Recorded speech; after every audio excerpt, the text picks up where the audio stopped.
1 Corinthians അധ്യായം 12. സഹോദരരെ, നിങ്ങൾ ആത്മീയ ദാനങ്ങളെക്കുറിച്ച് അറിവുള്ളവരായിരിക്കണമെന്ന് ഞാൻ ആഗ്രഹിക്കുന്നു. നിങ്ങൾ വിജാതീയരായിരുന്നപ്പോൾ സംസാരശേഷിയില്ലാത്ത വിഗ്രഹങ്ങളുടെ അടുത്തേക്ക് അബദ്ധസഞ്ചാരം ചെയ്തിരുന്നത് ഓർക്കുന്നുണ്ടല്ലോ. ദൈവാത്മാവ് മുഖേന സംസാരിക്കുന്നവരാരും യേശു ശപിക്കപ്പെട്ടവനാണ് എന്നൊരിക്കലും പറയില്ലെന്നും യേശു കർത്താവാണ് എന്ന് പറയാൻ പരിശുദ്ധാത്മാവ് മുഖേന അല്ലാതെ ആർക്കും സാധിക്കുകയില്ലെന്നും നിങ്ങൾ ഗ്രഹിക്കണമെന്ന് ഞാൻ ആഗ്രഹിക്കുന്നു. ദാനങ്ങളിൽ വൈവിധ്യമുണ്ടെങ്കിലും ആത്മാവ് ഒന്ന് തന്നെ. ശുശ്രൂഷകളിൽ വൈവിധ്യമുണ്ടെങ്കിലും കർത്താവ് ഒന്ന് തന്നെ. പ്രവൃത്തികളിൽ വൈവിധ്യമുണ്ടെങ്കിലും എല്ലാവർക്കും എല്ലാറ്റിലും പ്രചോദനം നൽകുന്ന ദൈവം ഒന്ന് തന്നെ. ഓരോരുത്തരിലും ആത്മാവ് വെളിപ്പെടുന്നത് പൊതുനന്മയ്ക്ക് വേണ്ടിയാണ്. ഒരേ ആത്മാവ് തന്നെ ഒരാൾക്ക് വിവേകത്തിൻ്റെ വചനവും മറ്റൊരാൾക്ക് ജ്ഞാനത്തിൻ്റെ വചനവും നൽകുന്നു.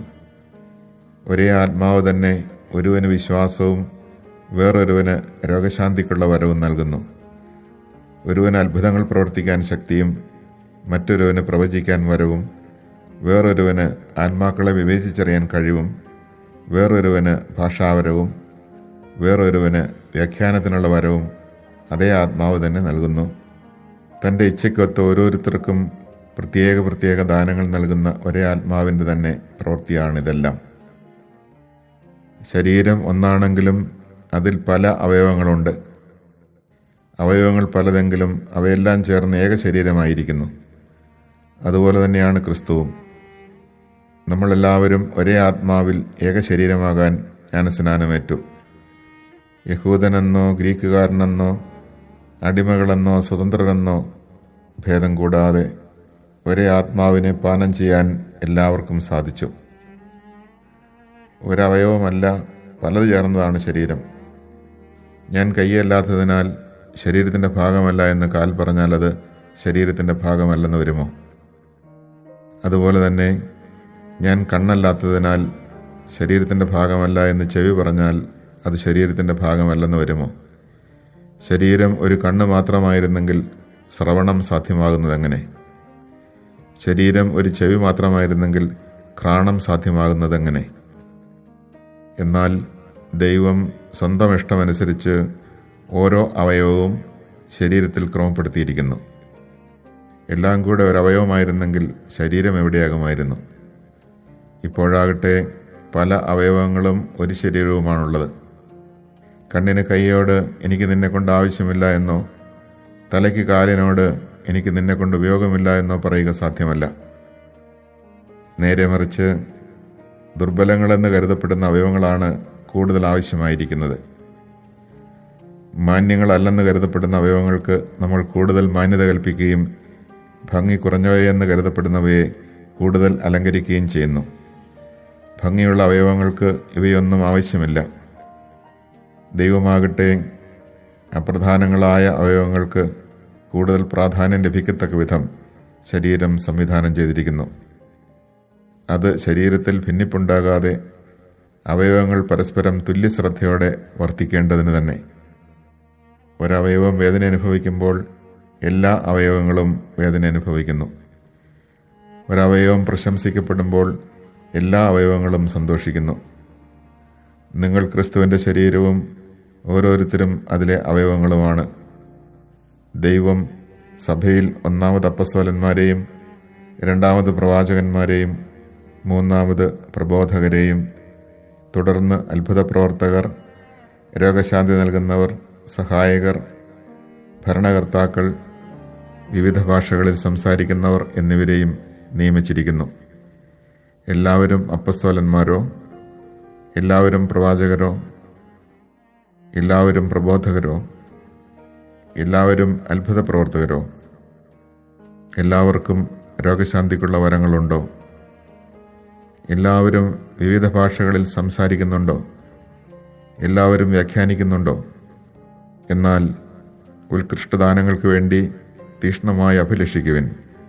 ഉത്തമമായ മാർഗം ഞാൻ നിങ്ങൾക്ക് കാണിച്ചു തരാം.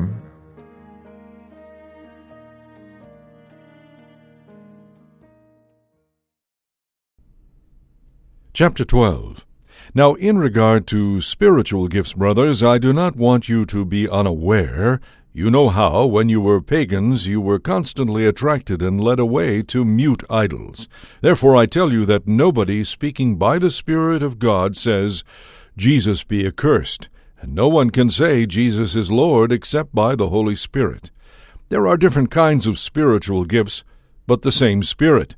There are different forms of service, but the same Lord. There are different workings, but the same God who produces all of them in everyone. To each individual, the manifestation of the Spirit is given for some benefit.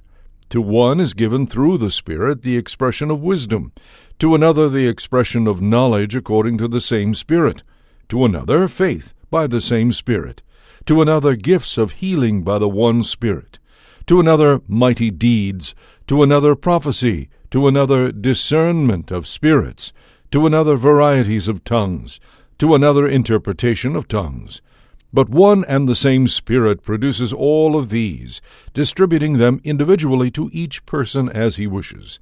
As a body is one, though it has many parts, and all the parts of the body, though many, are one body, so also is Christ. For in one Spirit we were all baptized into one body, whether Jews or Greeks, slaves or free persons, and we were all given to drink of one Spirit. Now the body is not a single part, but many. If a foot should say, Because I am not a hand, I do not belong to the body, it does not for this reason belong any less to the body. Or if an ear should say, Because I am not an eye, I do not belong to the body, it does not for this reason belong any less to the body. If the whole body were an eye, where would the hearing be? If the whole body were hearing, where would the sense of smell be? But as it is, God placed the parts, each one of them, in the body as he intended. If they were all one part, where would the body be? But as it is, there are many parts, yet one body.